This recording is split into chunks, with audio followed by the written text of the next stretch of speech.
अस्सलाम वालेकुम स्टूडेंट्स, उम्मीद करता हूँ आप सब खैरियत से हैं। अब हम आते हैं अपने सेकेंड वीडियो की तरफ, जो है हमारे सेकेंड लॉ ऑफ मोशन। उससे पिछले वीडियो में हमने पढ़ा था फर्स्ट लॉ ऑफ मोशन। अब हम पढ़ेंगे अपनी second law of motion. Second law of motion हमें दरअसल क्वालिटेटिव डिफिनेशन देती है किसकी, फोर्स की। सही है। तो फोर्स, जिस तरह फर्स्ट लॉ ऑफ मोशन में हमने पढ़ा था अनबैलेंस फोर्स के बारे में, तो क्या करती है अनबैलेंस फोर्स, किसी जिस्म की क्या करती है, पोजीशन को चेंज करती है। उसकी काम क्या है, tends to change the position of a body. Second law of motion की जो हम अगर बात करें तो उसका जो है डिफिनीशन ये बनेगी कि मतलब सपोज करो हमारे पास एक जिस्म है, या इसका मैं सेकेंड डायरेक्टली अगर मैं लिख रहा हूँ, force is an agent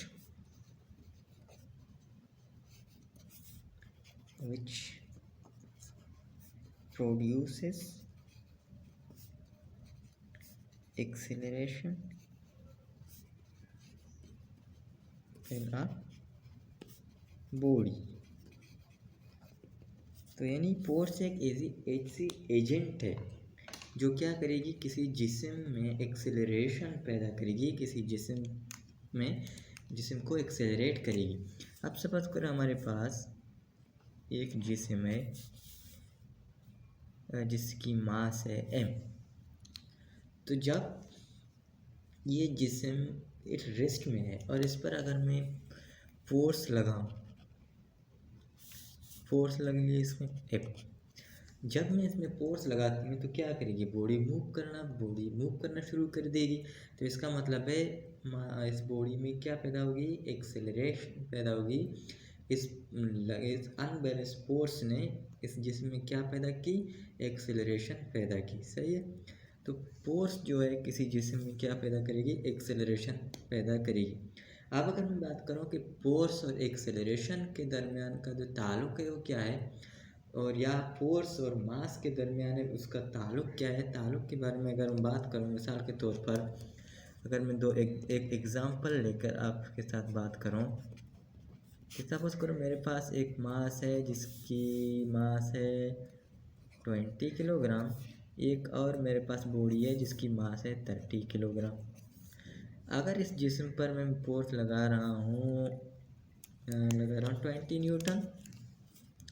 20 Newton, और इस जिस्म पर मैं लगा रहा हूँ भी 20 न्यूटन। तो मैं जानता हूँ जिसकी मास कम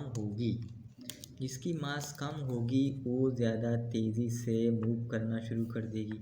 सही है। और जिसकी मास ज़्यादा होगी वो इसमें कम एक्सेलरेशन पैदा होगी, बनस्बत उसके कि जिसकी मास कम है। सही है। तो यहाँ से मुझे ये बात पता चल रही है कि फोर्स जो है क्या है, मतलब फोर्स जो है मास से इन्वर्सली प्रोपोर्शनल है। तो पहली बात तो ये होगी कि फोर्स है इन्वर्सली प्रोपोर्शनल है किसके, मास के। सही है। दूसरी बात यह है कि इसका अगर मैं बात करूँ तो एक्सेलरेशन अगर ज़्यादा है तो इसका मतलब है उस पर लगने वाली फोर्स क्या है, ज़्यादा है। अगर एक्सेलरेशन कम है तो इसका मतलब यह है उस जिस्म पर लगने वाली कुव्वत क्या है, कम है। तो इसका मतलब ये हो गई कि force is directly proportional with acceleration, मतलब force is directly proportional with acceleration. सही है। यानी फोर्स ज़्यादा, एक्सेलरेशन ज़्यादा, फोर्स कम यानी एक्सेलरेशन कम। अगर मैं यहाँ से ये बराबर की निशान हटाती हूँ तो क्या आएगी, हमारे पास एक कांस्टेंट आ जाएगी।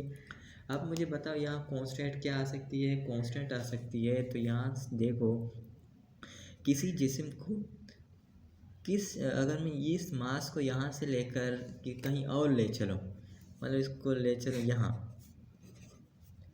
सही है।